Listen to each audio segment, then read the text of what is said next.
안녕하십니까. 혼란한 정치 시사 이슈를 술술 풀어보는 선거권 혼술이 보내드리는 대선판 들여다보기 대들보 10월 16일 화요일 오후에 인사드립니다. 김종인 전 비대위원장을 등에 업은 이준석 대표, 국민의힘 대표, 윤석열 후보가 대선 후보로 확정이 됐어도 본인들이 당을 주도하기 위해서, 장악하기 위해서 많은 시도를 지금 해오고 있죠. 일종의 당권 사유화, 당권 털어지기, 그런 이야기까지 나왔는데, 자, 윤석열 후보가 마침내 폭발했습니다. 폭발을 해서 직접 당을 장악하기 위해서 적극적으로 나서는 그런 모습을 오늘부터 보이기 시작했습니다. 자, 정치 초보, 윤석열이 정치 초보라고 좀 무시하면서 밀어붙이려고 했던, 그래서 상황을 장악을 하려고 했던 이준석, 김종인 입장에서는 좀 난처한 지경에 처할 가능성이 높아졌습니다. 그리고 기정사실화되고 있던 김종인 총괄선대위원장, 이 자리도 지금 위태위태합니다. 윤석열이 사람들을 더 만나고 나서 결정을 하겠다는 그런 뉘앙스의 말을 오늘 했습니다. 어제 이준석과 윤석열 후보가 단독으로 만났죠. 그래서 아마 어제 한 40분 동안 만나면서 이준석에게 윤석열 후보가 본인이 대선 후보가 되고 나서 한 열흘 동안 느낀 점, 대선 캠프 인사, 여기에 대해서 아마 입장을 설명을 하고 윤석열 후보의 구상을 다 통보를 한 것 같습니다. 그래서 그 결과 오늘 아침부터 윤석열 후보가 광폭 행보를 벌였죠. 이 캠프 구성을 놓고 당 장악을 위해서 광폭 행보를 벌였습니다. 오늘 아침 조찬부터 시작이 됐죠. 원희룡 전 제주지사 경선 후보였던 원희룡 제주지사와 전 제주지사와 조찬 아침을 함께 했습니다. 그리고 여러 가지 아마 캠프 구성 문제, 앞으로 선거운동 방향, 또 원희룡도 들어와서 도와달라 이런 이야기들을 나눴겠죠. 특히 원희룡은 경선 과정에서 이준석과 부딪혔죠. 상당히 세게 부딪혀서 녹취록을 공개하기도 하고 그런 일이 있었습니다. 그때 이준석이 저거 금방 정리된다. 이 윤석열을 겨냥해서 했다는 말이죠. 저거 금방 정리된다. 이 말을 한 것을 이 원희룡 후보가 공개를 해서 그때 파문이 일어났었습니다. 그 원희룡과 오늘 아침 조찬을 했습니다.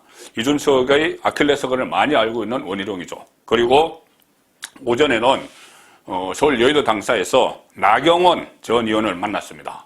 그리고 나경원 전 의원에게 공동선대위원장을 제안을 했고 이것을 나경원 전 의원이 수락한 것이 조금 전에 확인이 됐습니다. 공동선대위원장 처음 확인된 겁니다. 그동안 여러 사람 말은 많았죠. 김병준 이야기도 있는데 일단 나경원 공동선대위원장 참여가 처음 확인이 된 겁니다. 이것은 전혀 이준석, 김종인 이쪽과 이야기조차도 나누지 않았던 사안이죠.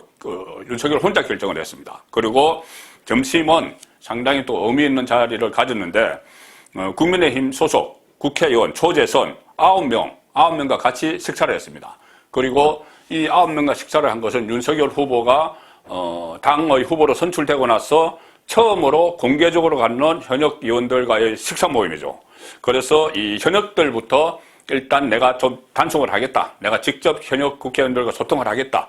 이런 의미에서 현역 의원 9명과 오늘 점심을 했고 윤석열 후보는 앞으로도 국회의원들과 좀 점심을 자주 할 것 같다. 이런 이야기를 했습니다. 그러니 의원들을 그룹별로 이렇게 묶어서 계속 소속 의원들 한 100명이 조금 넘는 소속 의원들을 일일이 만나면서 다 의견을 다 듣고 그렇게 하겠다는 것이죠. 이것도 당 장악의 일환입니다. 그리고 이 점심 식사 전에 기자들과 만났고 또 식사 후에도 기자들과 만나서 여러 가지 이야기들을 쏟아냈는데 한마디로 말하면은 더 이상 끌려다니지 않겠다. 내가 직접 당을 장악하겠다. 이걸로 좀 축약을 할 수가 있습니다. 자, 이런 이야기를 했습니다. 윤석열이 기자들에게 먼저 김종인 총괄선대위원장으로 하는 선대위가 내일 발표가 될 것이다. 선대위 명단이 발표가 될 것이다. 이런 보도가 나왔었는데 오전에 나왔었는데 거기에 대해서 잘못된 보도다. 이렇게 일축을 해버렸습니다. 일축을 했고 아주 늦지는 않겠지만 내일 발표할 상황은 아니다. 자, 이렇게 이야기했습니다. 그리고 더 많은 분들의 의견을 들어야 된다. 점점 더 많은 분들을 만날수록 더 나은, 더 좋은 의견들이 나오고 있기 때문에 지금 서둘 일이 아니다. 계속 사람들을 다 만나고 나서 하겠다. 이것은 김종인 총괄 그 선대위원장 카드도 거의 뭐 백지 상태로 돌렸다. 이렇게 해석을 해도 무방할 것 같습니다. 뭐 물론 다시 그 카드로 돌아올 수도 있지만 일단은 원점으로 돌렸다. 없던 일로 그것을 유력하게 검토했던 것은 없던 일로 일단 돌려놨습니다. 그리고 오찬 후에 기자들과 만나서는 아주 더 강하게 이야기했습니다. 지금 뭐 여러 가지 선대위 관련 얘기들이 나오는데 다 거짓말이다. 거짓말이다. 지금 선대위 관련 얘기는 주로 이준석 주변에서 나오죠. 그거 다 거짓말이라는 겁니다. 다 거짓말이다. 그리고 이 정상적인 인사라는 것은 이 미리 얘기하지도 않거니와 어떤 경위인지도 나오지 않는 거다. 본인이 검찰에서 인사를 다 해봤겠죠. 그렇죠. 인사는 원래 뭐 이렇게 이러쿵저러쿵 안 합니다. 딱 발표하는 거 그것이 곧 이 인사지. 그 전에 뭐 이런저런 이야기 나오는 건 다 거짓말이죠. 지금 특히 이준석 발로 상당한 거짓말 인사가 당에 나오는 상황. 이것을 윤석열 후보가 정리를 한 겁니다. 자, 그리고 사무총장에 또 권성동 의원이 뭐 내정이 됐다 이런 보도가 있었죠.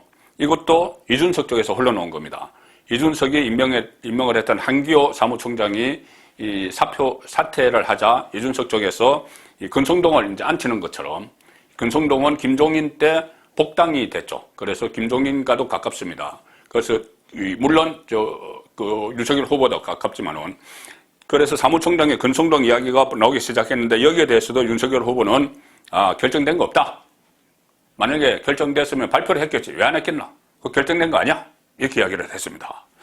또 지금 현재 윤석열은 권성동 총장이 지금 비서실장인데 권성동 총장이 갈 경우에 권성동 의원이 사무총장으로 갈 경우에 지금 비서실장에 장제원 또 의원을 앉힐 가능성이 높아졌다고 합니다.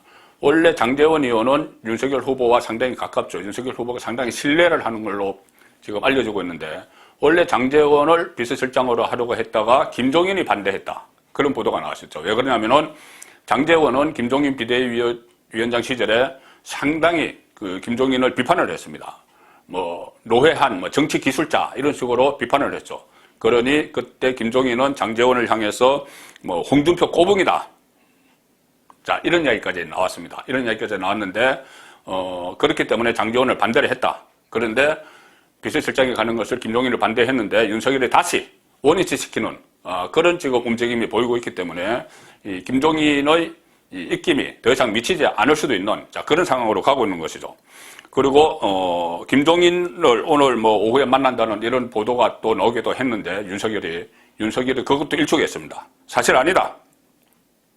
그리고 김종인 전 위원장이 총괄 선대위원장 수락을 했느냐 이렇게 물어보니 대답을 안 했습니다. 좀 기다려달라. 이 정도로만 끝냈습니다. 자, 그래서 지금 오늘을 기점으로 아마도 이 당 장악을 하면서 윤석열 후보가 당 장악을 하면서 선대위 출범을 당초 내일 뭐 발표한다고 나왔는데 서두르지 않고 더 많은 사람들의 의견을 들어서 하되 아마 김종인 총괄 선대위원장 카드도 접을 가능성도 있다. 오늘 분위기는 그렇습니다. 그리고 또 이준석 관련해서도 상당히 리스크가 있죠. 이준석이 계속해서 이 후보 권한을 월권하고 있습니다. 후보 권한을 침해를 하고 있죠. 김종인을 등에 업어서. 그리고 총괄선대위원장은 순전히 후보가 결정을 해야 되는데 이준석이 처음부터 나서서 입소선매했죠. 오늘까지도 그렇게 합니다. 오늘도 이것은 이준석 이야기입니다. 김종인 그분을 선대위 가장 높은 곳에 모시겠다는 생각을 항상 하고 있다. 그 틀에서 벗어나지 않게 진행될 걸로 본다. 이준석은 이렇게 보지만 윤석열의 생각은 지금 조금씩 변하는 것 같습니다. 그리고 지금 아마 이준석은 김종인이 없으면은 본인이 당무를 혼자서 감당하기 엄두가 나지 않는 서성 김종인이 없으면은 아마 그런 상황이기 때문에 이 김종인 그늘 아래서 당 대표가 김종인 그늘 안에서 좀 안주하려고 하는 그렇게 안주하기 위해서 아마 대선 후보를 흔드는 것 아닌가 뭐 이런 이야기까지 지금 당 안팎에서는 나오고 있는 상황입니다. 그리고 또 김종인 그늘 아래서 이준석이 당권을 내려놓지 않기 위해서 당헌 74조를 전면 부정을 하고 있죠. 당헌 74조는 대선 후보가 나오면은 대선 후보가 대표보다 우선해서 당무 우선권을 갖도록 되어 있는 그 당헌입니다. 이 당헌을 부정을 하죠.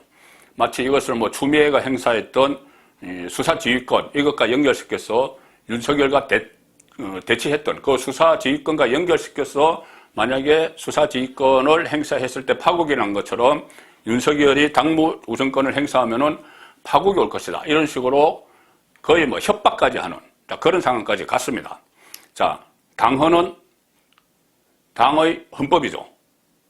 박근혜 전 대통령은 헌법 가치를 훼손했다고 탄핵됐습니다. 이준석은 박근혜 전 대통령 탄핵에 찬동을 했죠. 그래서 유승민 따라 나갔죠. 그리고 지금도 탄핵을 한 것에 후회하지 않는다. 이런 이야기를 하고 있습니다. 그렇다면 지금 당대표인 본인이 당헌 가치를 훼손을 하고 있죠. 그럼 탄핵감이죠. 그래서 지금 국민의힘 게시판에 이준석 대표를 겨냥해서 당원 소환 운동이 벌어지고 있습니다. 자, 이런 운동. 게시판이 지금 난리가 났죠. 이런 것도 전부 이런 기류들, 당 안의 기류들이 윤석열 후보가 직접 당 장악에 나서게 된 배경이 됐다. 자, 그렇게도 분석을 할 수 있겠습니다. 아마 오늘을 기점으로 윤석열 후보의 그 행보 상당히 달라질 걸로 예상이 됩니다. 송국근의 대들보였습니다.